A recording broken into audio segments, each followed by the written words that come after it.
now the spotlight is about what's going on in the world of Google this week. And I've been very busy with the world of Fee this week. So, who can tell me what's been going on with that? So this week has been a rather big week in the world of Google because we have some things that have dropped on us, and I thought it's important that we talk about this. Especially, there's some things for those of us who are blind as well.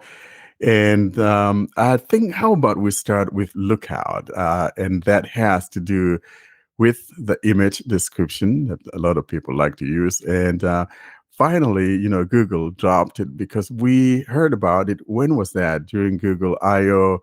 Our friend Scott talked about the image description coming to the Lookout. I always want to call it Outlook, but it's Lookout. And so now we have it. It's rolling out. If it hasn't reached your phone yet, be patient. It should be there. But if you have Lookout in your region, definitely the image description should be coming to your phone or has come to your phone. So let's talk about the importance of image description and what it means to us, especially those of us who are blind, because Lookout is especially intended for those of us who are blind. But you can even use it if you're a sighted person. You want to capture your documents or whatever. But now, that image description. What is image description? Austin, you want to take a stab at it? So image description is it's used with AI describing images to us, like how Facebook describes so and so people are there in the image, they are doing so and so activity. So even Lookout will describe it the same way. I think to me, even though I'm not into all that image description thing, but then there's a time though that certain things become necessary that one use Lookout or some other app that would give you that image description. And I'm talking about especially when it comes to someone sending you like a picture of something with text on it, maybe a banner or whatever, some invitation, and it's all picture and nothing else, but the text is in the picture and all of that. So this is when that becomes useful because I am then able to have, Lookout process that and tell me what the text is. And this is probably one of the most important things, whether it's like a PDF document that you cannot read. And I'm just kind of wondering, how would it handle, maybe say I have a little document, which is a PDF document, and it's DRM protected. I'm kind of wondering if that would read it or not.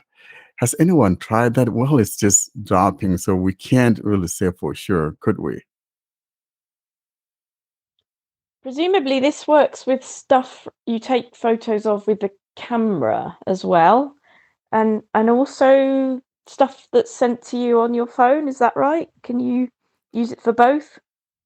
Exactly. So if I take a picture using my camera and then I pass it on to Lookout, and Lookout may tell me, hey, I see a young man, with this type of shirt, or I see a young man or two people in this picture, or a young lady with her hair down, things like that. That's what this is all about. If it's just a picture, or maybe, hey, I can see a picture of a dog or whatever, things like that. Or if it's a text, like I said, maybe I just captured a picture of a piece of paper that has text on it. And of course, if I just send you that, you will not be able to read it. But when you pass that through and Lookout recognizes it, then it will tell you the description. Here it goes. This one is a text, and then it should be able to read that text to you. I really like that idea, but I wish it was integrated into the operating system rather than having to open an app to do it. For example, now, if you go on an Apple phone and you look through your photos, um, the phone will just describe the photos. It doesn't always do a brilliant job, but it'll say how many faces are in the photo, and it might say maybe someone playing a musical instrument or something. Um, it's sort of annoying to have to then open the image in another app because you don't even know if you've got a lot of images. That's kind of annoying. So I like the direction it's going in, but I'd really like to see it in the actual operating system, for images and email, photos in emails and things like that, rather than having to open another app. This is something we've been talking about, and it's interesting you brought that up because, frankly, I'm not happy, especially when I take a picture. I would like to have the ability to, rename that picture right away. You know what I mean? And besides the fact that it should recognize what I just took a picture of, but if it's short of doing that, why can't we have the ability to immediately rename a picture after I take that shot? For example, I took a picture of Fee. I want to just right in and there label it as picture of Fee or something of that nature. But I don't want to go back into my gallery later on with a file manager and just go to rename it. Now, frankly, if I'm taking a lot of pictures, by the time I get back, I would forget as to which one is which. So it's kind of, if we don't have the ability to have it described right away, or describe it from the photo gallery and telling me what it is, I think it makes sense to have that ability to rename, because even if I have you know picture recognition, it's not going to tell me that it's Fee, so it still falls short. So I think for me, we want to take it all the way, give us the ability to rename our pictures or our shots as soon as we're done doing that, so that we know who I'm dealing with. Does that make sense, guys? It does. I wasn't aware you couldn't do that actually in the Photos app, but I haven't really used it much so far. But maybe I will more with the. If you could use the Lookout app and it would then record the photos on your phone for you, in your camera roll, that might be quite cool. I think maybe we need to do a demo of it, putting it through its paces in a few weeks' time, perhaps when we've had a go with it. I think it's fantastic that they've done this. It's definitely, like I say, going in the right direction, and it's a free app, which is really good because there are other image recognition apps that you do have to pay for, whether that's all in one go or a monthly subscription or something. So I hope that this app is as good, because nobody wants to spend money, do they? No. Well, not many people. I don't. Um, unless I Unless get you something really nice. have to, there are times that we have to spend some money, but most especially if there's a free alternative, like what you have just mentioned, then unless, of course, you have so much of that moolah and it's burning a hole in your pockets, probably it's best not to spend it, because I would rather maybe go get some food or something, or some other toy. Like you just got your Sonos speakers and all of I that. did. That makes me very so, happy.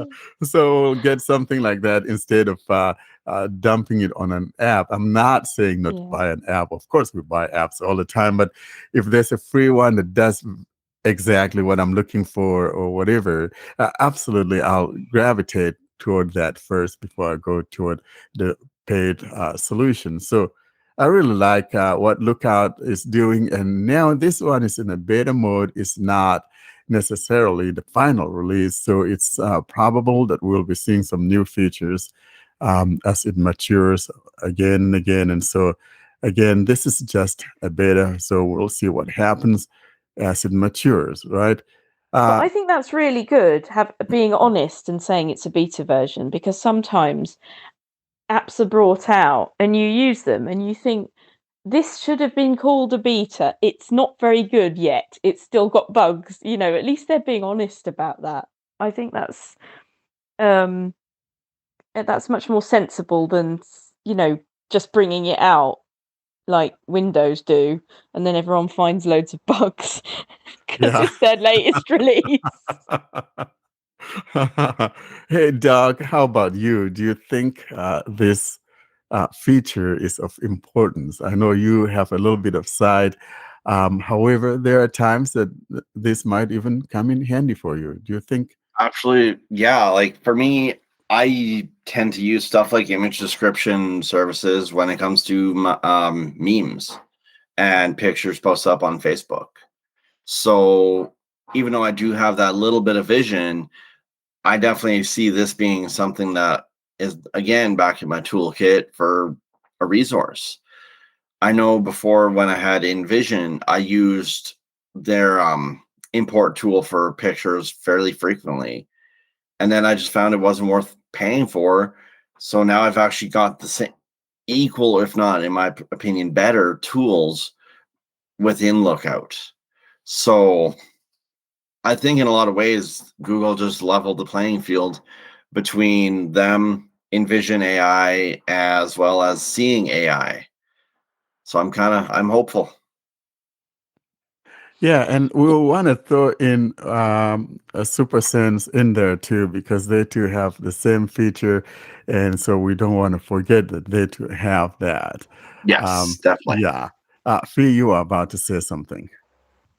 The other thing I think it would be really good for is reading what we call post here in the UK and what you would call mail over where you are. I don't know what do you call post in India, Austin? It's called post only.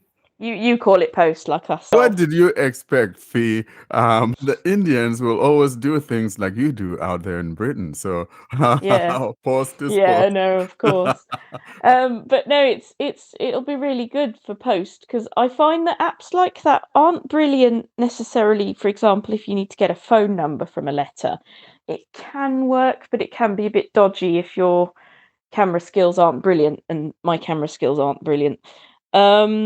But it can show you, is this an important letter or is it just a load of junk from, I don't know, some local shop I'm not interested in, or is this something from the doctor's, or is this from the bank? It'll tell me enough to know that. I've also used a similar sort of app on some food packaging to read the use by date, which was handy, but a bit of a pain because I think they're often quite small writing, those use by dates. So sometimes it works, sometimes it doesn't. I think it was luck that day. But I think this will be great, actually. I can't wait to try it out and see, how it describes various things. Another thing, though, that Google brought to us this week, Google's big week, of course, and it has to do with those of you who are into emojis. I'm not an emoji kind of guy. And by the way, I hope that this integration of the image description might even help in some emojis and things like that. Definitely, I think it does, because I've checked that out with some things that someone sent me on Telegram and things like that. But Google dropped a lot of emojis, and we're talking about these features are not just for Pixel phones, because a lot of the times, though, some of these features, especially on Gboard, or particularly on like the Pixel 6 series. But now these things are opened to everyone. So it's just really nice to see that we're having these feature drops that Google is bringing to everyone. And some of these coming through the Gboard and some of them coming through the Play Store. And talking about the Play Store, have you guys noticed that there has been a redesign of the Play Store? It's a little bit of a getting used to because it's not the good old UI that we used to know, but I think it's a little bit better if you ask me, and it's just a matter of getting used to that new layout. Have you guys checked it out? The only thing that I find annoying, most especially on the computer side of things, and I don't know if it's just at my end, is that you can't find where to search for an app. Has anyone noticed that, or it's just me going cuckoo? I'm going to say it's just you. It's just me. So why can I find the search unless it hasn't reached you? But frankly, I can find. You know how it is if you go to the Play Store on your browser, and you can find the search field. Wait, Now, why are you there's going to the Play Store on your browser? Why don't you just do it well, on your you can. phone? Well, there are times that I'm not having my phone with me, and then I want to look up something, or I want to find something that I want to send to my phone, or install it to my phone, and I want to install it from my computer that I'm working on, and I What? can't find that. There's now a search button, but what I noticed is that if I click on that search button, it takes me to the help page. So That sounds what's quite up with annoying. that? You see, I don't understand this concept of not having your phone with you. I don't understand this. How Well, does that work? My phone. No, I don't understand. well, because here's what I'm You're the talking Android about here. evangelist. What are you doing, leaving your phone anywhere but with you? No, Apart I- from maybe don't take it in the bath or the shower. That's probably not a good idea. But no, otherwise, I never take my phone into the bathroom. And people who take it to the bathroom, I don't know, why can't you just leave that phone by itself for a minute? I just unless it's can't playing believe it. music for you and you're having a nice long Yeah, or a but I book can and you're leave having a nice long bath like I I can did leave the this damn morning. phone in the bedroom while I'm playing that music on my speaker in the bathroom, right? Yeah. You should, Yeah. but I mean, what if you don't have that speaker in your bathroom? Just Yeah, sometimes you have just like at night. I just use the phone speakers because I don't want to disturb the neighbours too much. So they're already disturbed. my neighbours are okay actually. I quite like my neighbours. Yeah, well, the neighbors are I'm pretty lucky. disturbed. But no one is going to hear music from your bathroom anyway. Let's be honest. I wouldn't be so sure about that one. They might because I'm in a flat. So there's another one downstairs. Well, unless you and have an earth-shaking speaker or whatever, I no one's do. I've gonna got 2 hear. Sonos Roams now. Yeah, but you wouldn't take them to the bathroom, right? Maybe just one, Yeah. right? No. How can you have stereo music in your bathroom with one speaker? I mean, she's got a Listen point. to that girl. That's stupid. I did that before. Now I've got 2. I've got stereo, one on each side of the room. It's amazing. Yeah, so I kind of find it really interesting with the redesign, but also what I like about the redesign, though, it tells you as to what devices of yours are compatible with the app that you're looking at, and I think that's a nice feature. So Is that new? Did it not do? Because I never did the web version. Because I always had my phones. No. So I why mean, use the web when you can use an app? yeah, no, this is for both, whether it's on the web or on your phone. You now have a section that lets you know as to what is compatible, as to whether this app is compatible or what devices of yours are compatible with this given app. And also, it has a clearer demarcation of who is writing the app. You can expand that and see where it's coming from, because a lot of times, frankly, I'm kind of a little bit skeptical or a little bit cautious, I should say, when I see an app and I'm not familiar with the name of the developer or whatever. It sounds kind of strange. For me, I always want to know where an app is coming from. Yeah, because there are certain regions that I may not install apps that are coming from that region. I'm sorry, that may sound a little bit odd, but I want to know where an app is coming from so I know whether I have to pay attention to the app after I've installed it or not. For me, it's important I know where an app is coming from, and I'm glad to see that kind of happening on the Play Store. So when you say where it's coming from, do you mean where in the world, or do you mean who the developers are? What do you mean by that? Exactly, what region of the world it is coming from, and it has the address or the contact. It has a lot of the times. Some apps will not let you know where it's coming from or what the address is or whatever, who's publishing that app, for example. And I think for us consumers, we need to know where something is coming from. If I don't want to install an app coming from someone in the UK, I don't have to. Now, if I see this coming from the UK, I'm not saying I don't install apps from the UK. I love my apps from the UK, for example.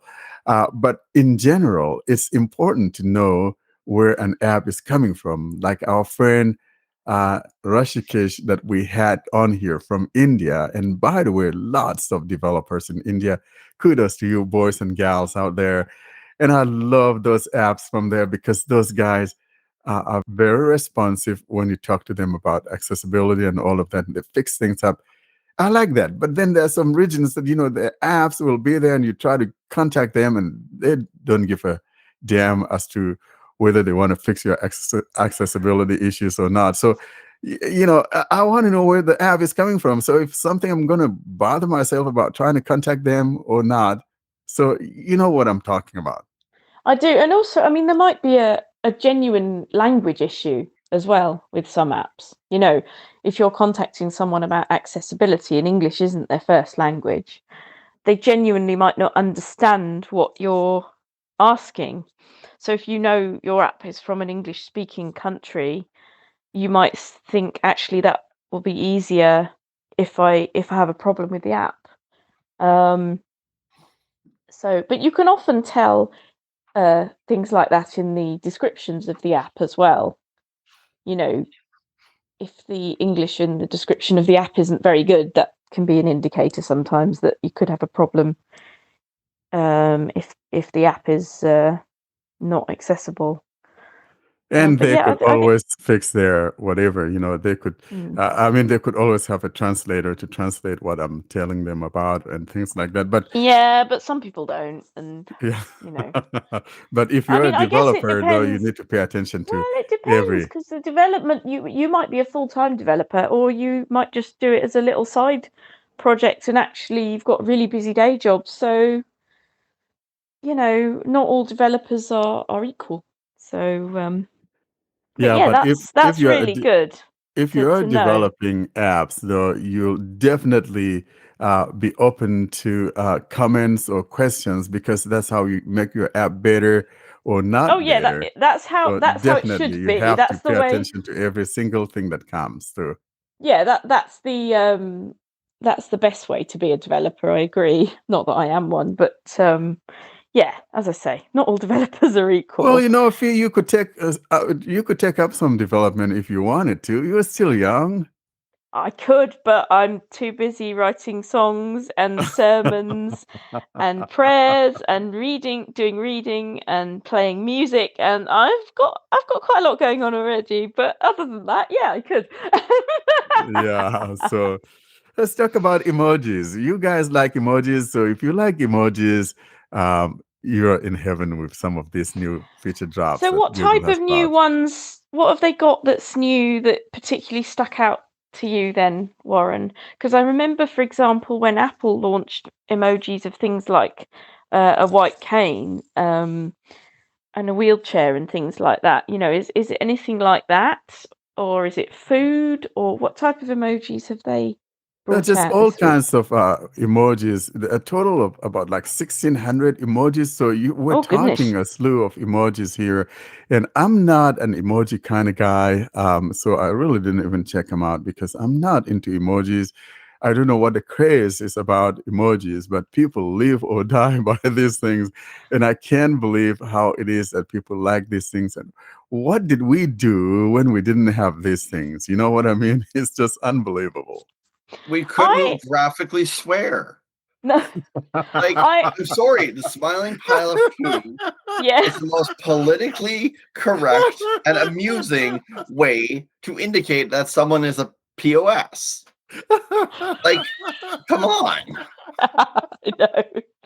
But I don't mind the odd one, but I find it quite annoying when basically they're peppered everywhere. And probably because, talkback takes ages to say them all. I'm glad it does say them because sometimes, like, I've sent my mum a message and she sent me back a heart emoji or a two hearts emoji or something. And, so she's just put 1 or 2 emojis there. And my phone reads them to me. And I like that I'm not excluded, that it reads them to me. So that's quite nice. But yeah, when they can be a bit overwhelming, can't they? When, like, Twitter's one of the worst.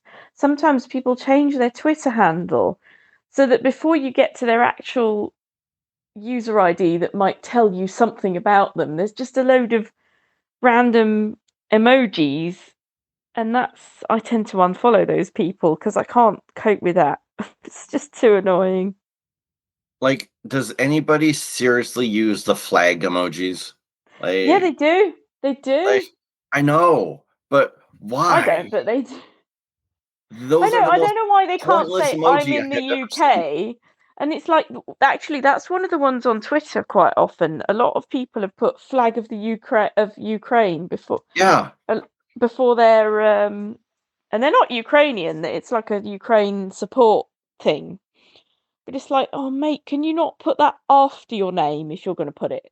no, they Don't put cannot. it first. Just because you've said this, Fee, I'm now gonna go and put a smiling pile of poo on my Twitter handle. Oh dear. So basically, like we were saying, these things used to be like, these custom stickers used to be like Google or Pixel exclusives, and now it's up there for everyone, through Gboard. And so the whole idea is that if I'm typing something, for example, I want to type something like, hey, I'm going to the bus stop, and as soon as I'm starting to type, I'm going to the bus stop, and type the word bus, I could choose a sticker that just completes that whole sentence and have that picture, with that text, so I don't have to type that. So I think that's one of the coolness about Really? that thing that now is open to everyone. It's just no longer a Pixel exclusive, and I can see kids going to town with this crazy stuff. Yeah, I think kids would like it, and I think it's the kind of thing that might be quite cool if you were sending a message to a 4-year-old who can't read the word bus yet. You know Thank what I you. mean? Exactly. So And I'm like, what? Why? I don't. Sometimes people will put just a little emoji at the end of a Facebook thing, but I sometimes think, does everyone need pictures now? Can't anyone read anymore? I suppose if you're dyslexic, it might be quite handy. Maybe, I don't know.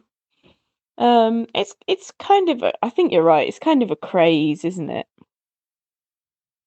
And another good thing also that has dropped in this feature, or feature drop, I should say, is the ability to now have your Google Play points as a payment option. And I think that's a really good thing, because if you've been buying apps on the Play Store, for example, and you've accumulated those Google points, you want to turn them into a payment method.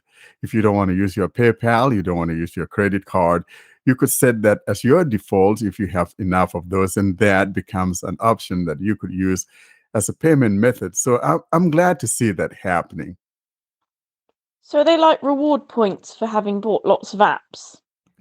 Yes, every time you buy an app, like $1, each dollar gives you a point.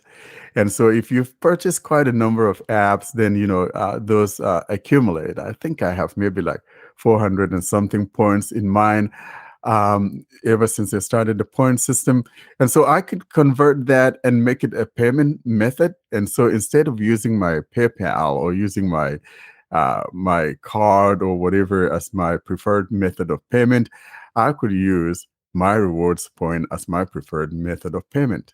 So I really like that option. So the more options we have, the better it is for the consumer or the user. Well, and it means you don't have to spend actual money, and that's always good as well. Yeah, you don't have to spend actual money, even though it's coming from your actual money that you've accumulated over time. But then, each dollar gives you a point, and after a while, you have a boatload of moolah to spend. So how would I know how many points I've got? Would it be in the account section. Yeah, it does show you in your account section how many points you have. Oh, blimey, Like I I haven't said, looked in I there for saw years. I like haven't paid for an 400 account something for years. I haven't points. paid for an app for ages. So Well, that's what we're talking about. If there's no need to pay for it, if you have apps that work just fine, or most especially all the googly apps are for free, for example, the Lookout we were talking about, if it's free, why in the name of Sam Hill would I be wanting to spend money on something that I have a free app that does very well and I'm satisfied with? You know what I mean? I would yeah. rather use that money for, going to lunch or, buying that Sonos ROM that you have. Oh, you should get one, and then after a while you should get another one, and then you can have your music anywhere in stereo. Yeah, so Yay! see, I really don't care about the Sonos thing. I don't know. I Um, do. I, You I can tell, don't. can't you? I really don't. And I don't know. It's kind of odd that I don't, but I don't. You know? I love it. Yeah. It's my early birthday present. That's good. So yeah. And another So thing we want to talk about, though, that also Google dropped is the sound amplifier, which was something that was exclusive, like to the Pixel phones. Now it's there for people, and most especially because if you're a deaf person or hard hearing, you want to be able to kind of find a way of amplifying that sound. I think it's a good thing that Google is doing that.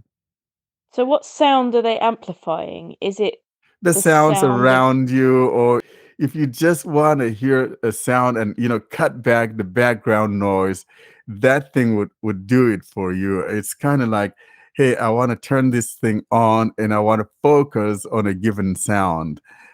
That's what that would do. So would it amplify sounds in apps as well, or just the sound around you in the room, or both? I think it will do both. I haven't tried it because there's certain things that sometimes we don't pay attention to, maybe because they're not enough, line up or whatever. I mean, it's like things having to do with accessibility, like visual accessibility for those of Yeah. us who are blind. Yeah, someone who doesn't use those things may not even try that. So, like things like live captioning for the deaf, or things like that. I never check those things out because they don't necessarily apply We to don't me. need them, yeah. Yeah, we don't. So yeah. we kind of tend to be kind of lax and not pay attention to that. And I think maybe that's wrong that we take that attitude, isn't it? I just wonder if it amplifies things around you or things a bit further away. Maybe we could start being like a new breed of, blind spies. Because we could use our phones as amplifiers and like listen in to people. Exactly.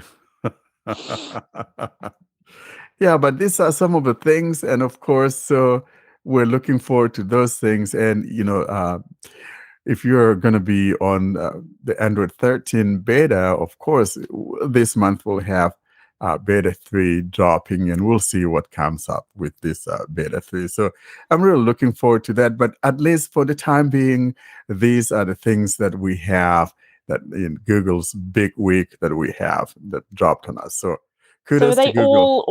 Are they already available now? These Yeah, things, or are they coming they are soon? available, but you know how it is that sometimes they roll out slowly in some regions and other places like that. But I know for certainty that these things have already started rolling out, and some people have already seen it on their phones already. So when we're done, you could check yours to see. Fee, for example, if you want to check to see if that image description in Lookout is there on yours, you could check it to see if it's there or not. Yeah, actually, this phone was telling me about a software update, so maybe I need to do it and then it'll appear. But it interests me. You're talking about Google dropping things, and I wonder if some of them bounce.